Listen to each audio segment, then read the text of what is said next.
Васко Ангеловски важи за еминентен афирматор и поддржувач на македонската култура и традиција во Австралија.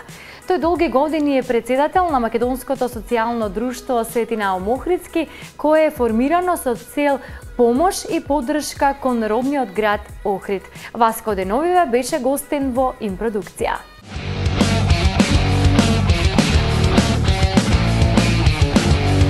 Далечната 1982 година заминува од родниот Охрид за да живее и твори во далечната прекуокеанска земја Австралија и речиси цели 36 години оттаму мислите му се постојано насочени тука во родната земја која ја оставил зад себе.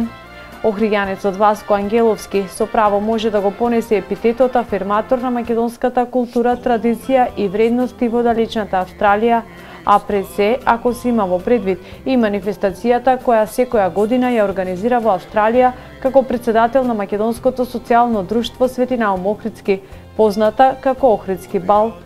Периодов Васко престојува во својата татковина, поточно во родниот Охрид, при што искористивме прилика да направиме разговор со овој еминентен почитувач и поддржувач на македонската култура.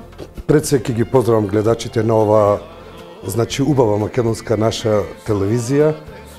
Чувството прво чувството е големо што се чувствувам јас македонец и охриѓанец, а за чувството кога сум дома немам зборови. Немам зборови. Чувството вака со убави луѓе се среќаваш. Тоа малце, како да кажам, таму имаме пријатели, не е проблем, али дома си е дома. Како што истакнува Васко, Македонското социјално друштво Свети Наум Охридски постоело од поодамна, но во помали рамки. Денеска ова друштво активно работи со афирмација кон својата татковина. Планот и целта на самите почетоци од ова друштво биле помош на родниот град, конкретно Охрид. Годинава друштвото одбележа јубилеј од 35 години постоење со прекрасен гала Охридски бал во преубавиот Емералд Ресепшн во Австралија.